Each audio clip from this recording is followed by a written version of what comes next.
Bienvenue à la grande édition sur Rwanda TV. Tout de suite, les grands titres. Les députés membres de la commission en charge de la sécurité à l'Assemblée nationale de l'Afrique du Sud ont demandé à leur gouvernement de retirer les troupes sud-africaines de la République démocratique du Congo.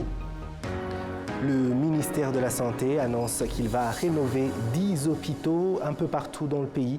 Il s'agit d'établissements médicaux dont les services nécessitent une mise à jour. Une fois, bienvenue, chers téléspectateurs de la télévision rwandaise. Je suis David Carmel Ingabire. C'est une joie de vous retrouver. Les députés membres de la commission en charge de la sécurité à l'Assemblée nationale de l'Afrique du Sud ont demandé à leur gouvernement de retirer les troupes sud-africaines de la République démocratique du Congo, où elles collaborent actuellement avec les FARDC et d'autres groupes armés, dont les FDLR. Kassim Youssouf nous fait le point. Le Parlement sud-africain a convoqué ce mardi dans l'après-midi le ministre sud-africain de la Défense, Angie Motshekga, pour expliquer les raisons de la présence des troupes sud-africaines en République démocratique du Congo dans le cadre de la mission de la SADC. Karl Gerhardus Niehaus, membre de la commission de la sécurité, a accusé le gouvernement sud-africain de tromperie en refusant de fournir des informations véridiques sur les troupes de son pays en République démocratique du Congo. Why are you minister? And why is the president? Est-ce pour quelle raison que, Madame la ministre, et même le président, nous mentez-vous sur les activités de nos troupes en République démocratique du Congo, puisque ce n'est pas une mission de paix, mais plutôt une mission de guerre? Les députés sud-africains ont également dénoncé une incohérence dans les déclarations entre le ministre de la Défense et le chef d'état-major des forces armées sud-africaines concernant le montant des fonds alloués à cette mission. Ils se sont inquiétés du fait que leurs troupes étaient engagées dans des opérations de protection d'autres pays au lieu de mener une mission de paix. Vous vous lamentez chaque fois en disant que vous n'avez pas de budget alors que vous avez l'argent et les ressources d'aller protéger d'autres pays au lieu de rétablir la paix et la sécurité. En réalité, ce n'est pas une mission de paix, mais au fait, ne pouvons-nous pas au moins penser à la vie de ces gens qui est perdue là-bas? Les membres de cette commission ont également exprimé leurs préoccupations concernant la collaboration entre les troupes sud-africaines et le groupe génocidaire FDLR. Is our South African soldiers fighting alongside the FDLR, alongside when they were there? Est-ce que les troupes sud-africaines collaboreraient-elles avec les FDLR pour atteindre leurs objectifs? Parce que beaucoup de membres des FDLR sont responsables du génocide commis contre les Tutsis au Rwanda. Si donc l'Afrique du Sud collabore avec eux, pourquoi s'implique-t-elle dans cette calamité? Quel est l'intérêt de cette guerre, à part protéger des mines liées à certains intérêts sud-africains?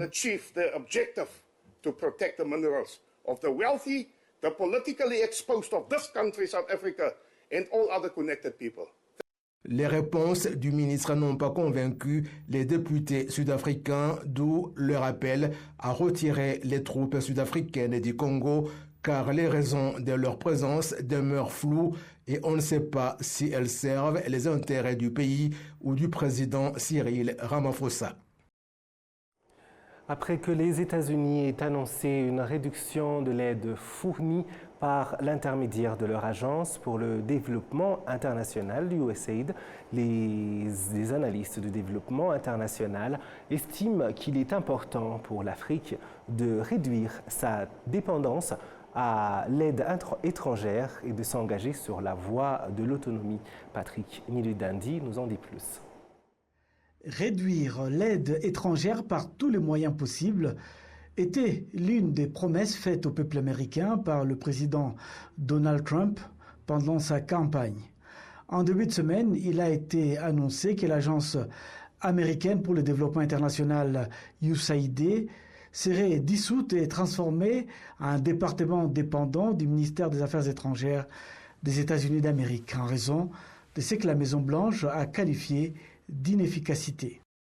Ces personnes qui dirigent ces clubs semblent avoir perdu la tête.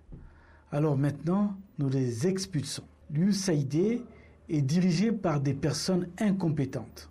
Maintenant, nous les licencions, toutes, et nous prendrons ensuite une autre décision. Elon Musk, le chef de l'agence gouvernementale américaine chargée de surveiller les dépenses budgétaires, a déclaré que la réduction de l'aide étrangère contribuerait également à freiner l'inflation au niveau intérieur. Récemment, Elon Musk a publié sur son compte X un message décrivant l'USAID comme un groupe de criminels qui devrait être démantelé. Lorsque vous réduisez les dépenses publiques, cela signifie que vous réduisez le taux d'inflation et que le taux d'intérêt sur les prêts baisse, car le gouvernement n'emprunte plus d'argent. Lorsque le gouvernement emprunte de l'argent, il entre en concurrence avec d'autres qui veulent l'emprunter, ce qui entraîne une hausse de taux d'intérêt sur le prêt. Lorsque le gouvernement réduit ses pertes, pour les habitants du pays, les loyers des maisons sont réduits, les prêts hypothécaires sont facilités et d'autres choses comme les voitures ne sont plus chères. Depuis plus de 60 ans, l'USAID est le principal canal par lequel les États-Unis d'Amérique fournissent une aide humanitaire, en particulier à l'Afrique. Au Rwanda, l'USAID soutient des secteurs tels que la santé, l'agriculture et l'éducation.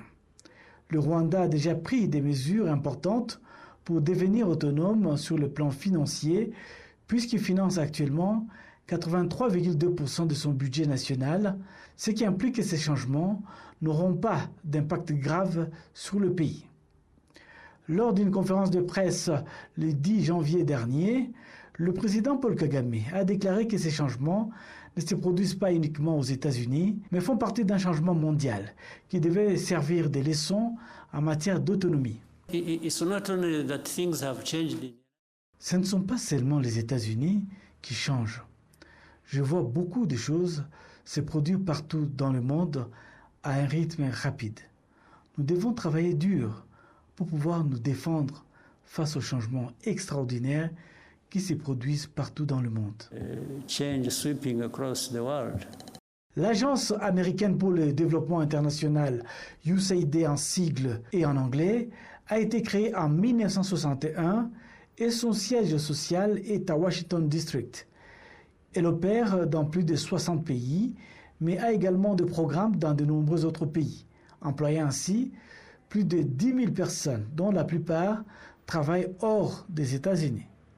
Les données de 2023 montrent que les États-Unis d'Amérique ont fourni 68 milliards de dollars américains d'aide étrangère, dont plus de 40 milliards de dollars ont été acheminés par l'intermédiaire de l'USAID.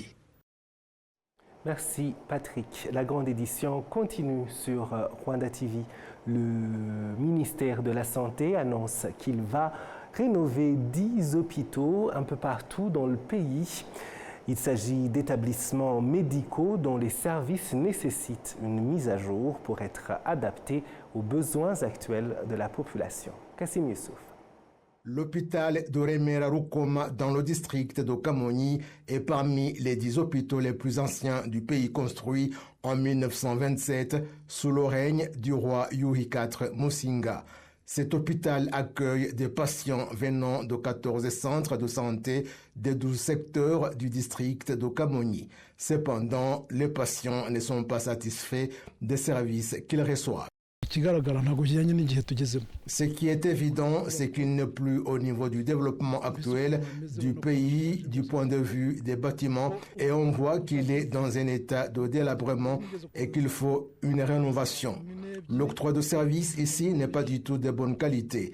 Je suis venu un jour très tôt le matin vers 6 heures et j'ai été le 100e patient à être reçu par le médecin. Vous comprenez que celui qui vient à 10 heures et prend le numéro des 100, c'est là un problème grave. Pour avoir du bon service, il faut donc agrandir l'hôpital et les conséquences pour le patient s'il arrive dans un état critique. Vous comprenez que s'il passe toute la journée jusqu'au soir sans qu'il n'obtienne pas de service, Ils rentrent en se lamentant, disant que le service est médiocre.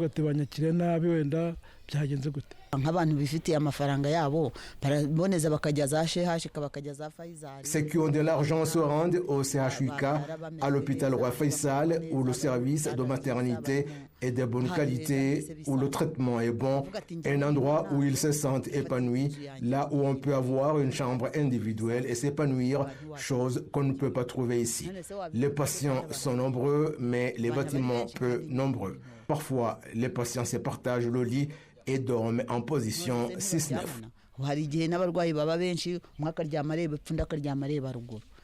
Ce ne sont pas seulement les patients qui sont affectés par l'état vétuste de l'hôpital, mais aussi les employés.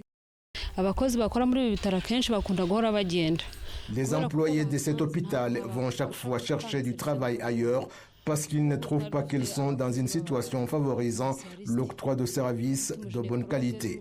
Nous avions par exemple des médecins spécialistes, notamment un gynécologue et un interniste.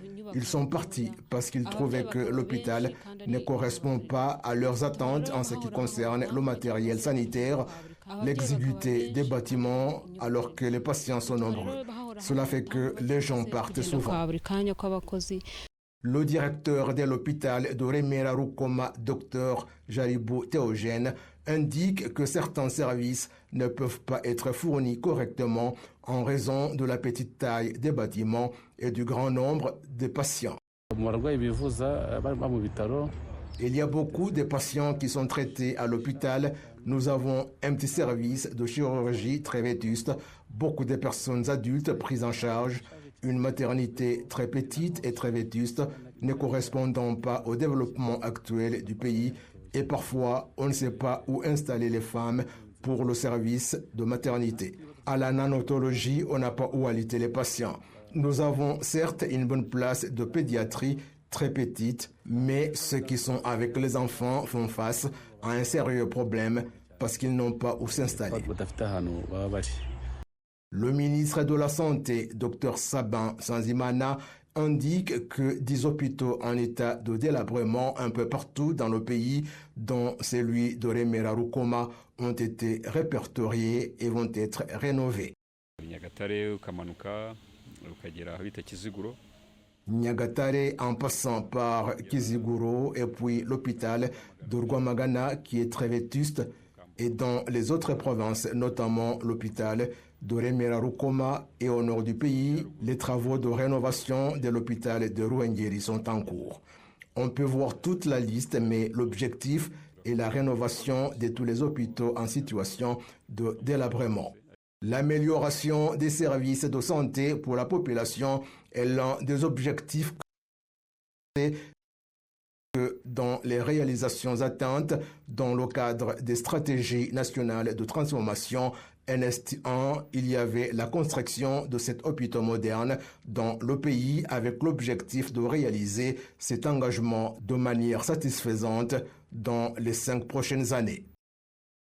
C'est votre rendez-vous quotidien avec l'information sur la télévision rwandaise, la grande édition. Les experts en matière de santé mentale encouragent tous les Rwandais à prendre soin de leur bien-être mental et psychologique. Un appel lancé durant un sommet régional se tenant à Kigali depuis ce mardi.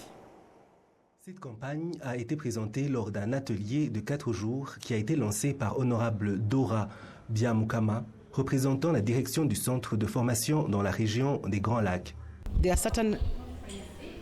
a eu divers contextes de situations conflictuelles dans cette région, comme par exemple les guerres. Lorsque vous êtes réfugié ou personne déplacée, cela affecte votre santé mentale et demande une sorte de suivi. On peut aussi parler du Covid-19, rappelez-vous, mais aussi des problèmes touchant les individus, comme la violence basée sur le genre, etc. Alors, si la sérénité commence par chez soi, on doit donc mettre des efforts pour l'atteindre.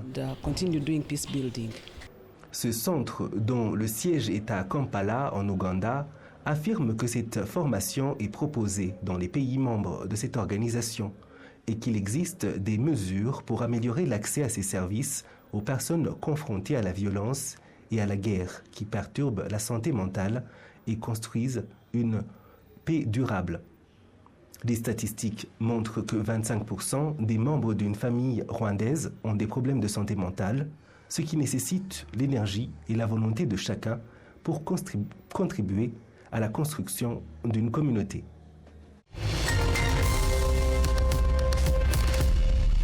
Et voilà, c'est tout pour cette grande édition. Merci de nous avoir suivis. Je remercie toute l'équipe qui m'a aidé à la préparer. Au plaisir de très bientôt vous retrouver.